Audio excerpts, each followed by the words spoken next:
Hey, it's Tara with Reiki on the Run, and I want to do a video on a question I get asked a lot, and it's how to actually let go of someone. Now, I have one of my most popular video is about 5 reasons why you should let someone go. And so I think we all know when we should. And I think the hard part really is how to actually do that. What do you do? Because you can know that you need to let someone go, but you know, they pop back up in your head every 2 seconds. So, very legitimate question. I get it a lot. Now, I did have a separate question. A few actually ask how to let someone go when you live with them, when you have to live with them, or be around them a lot. So I'm going to do a separate video for that, but I'll put that, after I do it, I'll put the link down in the description box below. But all of this will, I don't want to double up, so a lot of this will be relevant anyway. So if you're wondering about living with someone and how to let go, watch this one first and then watch the other one. So this can be, you know, mainly people ask me about relationship-wise. Obviously, there's a lot of that, a lot of how you let someone go when you are still in love with them, or even if you're not, and just, you know, you're used to someone being with you, or that idea of being with someone. It's, you know, a lot of relationship stuff and romantic relationships. But this also will help if you are letting someone go, like a friendship. If all of a sudden you lose a friendship that you weren't expecting to lose, or that it's hard to lose, and it doesn't matter whose fault it is. You know, when you lose someone in your life, it doesn't matter if it was your idea or theirs or mutual, it's still gonna hurt. So it can be if someone has passed and you can't seem to let it go and move on. So this will help with all that. So I have, I don't know how many, 1, 2, 3, 4, 5, 6 things to talk about. And hopefully this will help you to start letting go. I know somebody just left a comment the other day, and it's so true. I can't stand it when someone tells you, you know, yeah, you just got to move on, because, you know, like, it's that easy to just move on from, you know, usually somebody you love, when things are just cut off. So number 1, distract yourself. Sorry, my notes are over there, so I'll be looking over there. Distract yourself. So this is huge.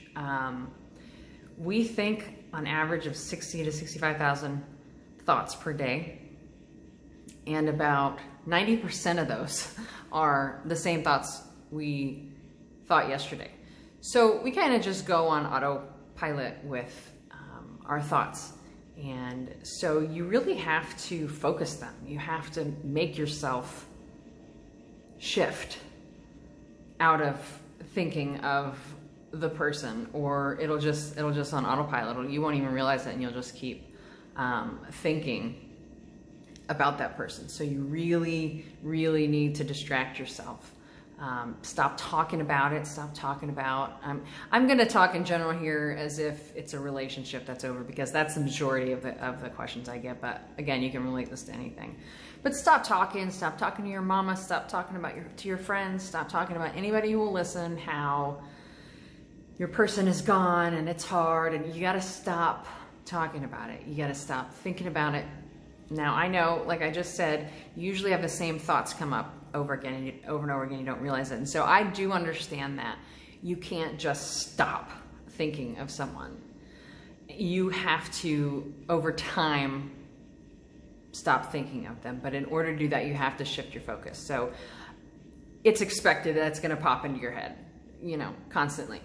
Pop into your head, pop into your head, pop into your head, because you're on autopilot and you're, you know, regurgitating all the thoughts you had yesterday. So you have to shift them.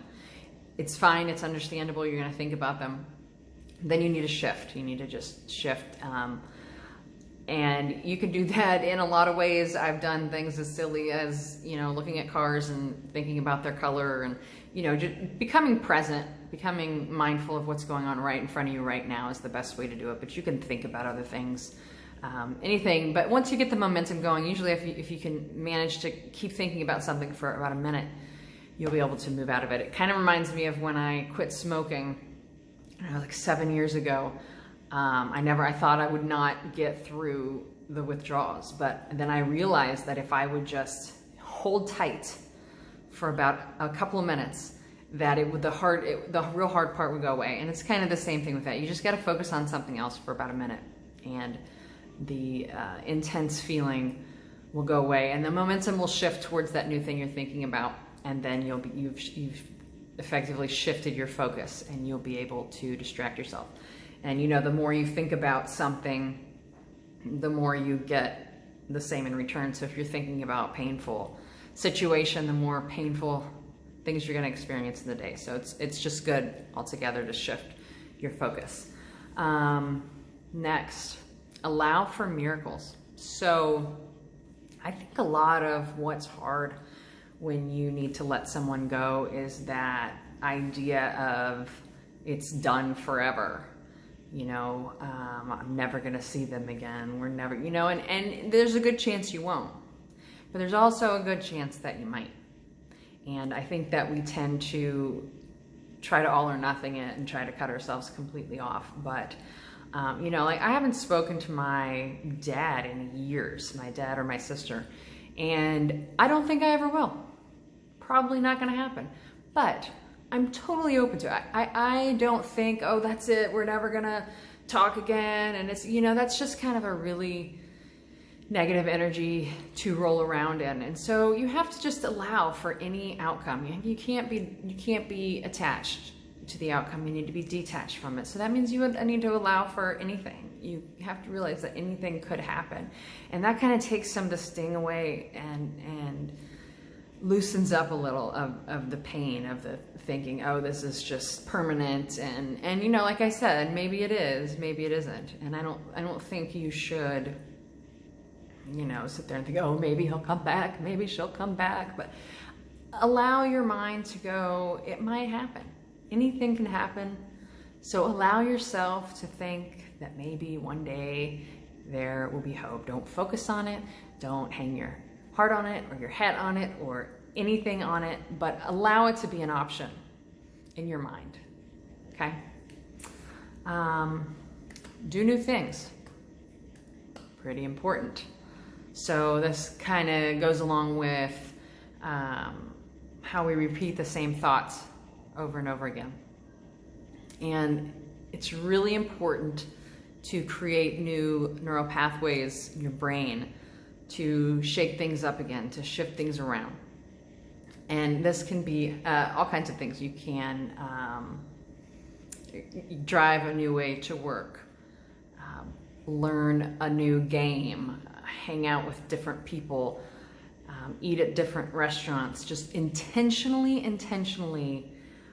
do new things. I like to listen and learn constantly about consciousness and things like that. That might not be your thing, but maybe taking up reading again where you're, not that you stopped them. Thinking of myself, I took up reading again after a sad breakup, and it really, really helped. So if maybe you stopped reading, maybe you could start reading, maybe you don't normally read things and learn, that might be a good idea. Find things that you're interested in, learn them, just try different stuff. And that creates shifts in our thinking and our being, and it really shakes everything up. And that is really, really healthy and really good for getting rid of these old sad feelings, because you're shaking it up, you're doing new things, you're not eating at the same places, having the same memories, that you go to the same restaurants or hang out with the same people that remind you of the person that you lost, and that's just going to kind of perpetuate that sadness and that energy. Move your body. Very important to move your body for lots of reasons, but especially when you are trying to let go of someone. Stagnant energy is the worst. And so if you're just sitting around, and let me tell you, there's no judgment there. There's no judgment if you like to sit around, because I go in between being an avid runner and preferring to lay around and meditate and eat all day. So zero judgment at all. I'm half lazy, half active. And so it's just very important when you are actively trying to let go of someone and move on. You want to keep that energy going. You want to move your body, and it needs to be something different. So like if you are a runner, you know, I was such a boring runner. I would, you know, 3 miles a day, a few days a week, never anything exciting or big, but you need to shake it up some. So maybe do some yoga, maybe do some stretching. If you never move, just go walk around your block. It needs to be something different though than what you normally do. You want to, again, create some different action, some new vibration, some new activity, just introducing new, because then that's going to kind of push the old out. Let's see. Look to the future you want and move towards it. So, you know, visualization is a big thing. Very important as you're creating your reality is to think about the future you want. Don't think about the future you're not going to have because your person is gone. You don't want to go back to the past of how it was or what you should have done. You really, really want to think about how you want your life to be and focus on that, and then move towards that, move towards those things. Create a new life in your imagination and take action towards that, move towards those things, and you will see a definite shift. And then the last one, understand that you aren't what others think of you.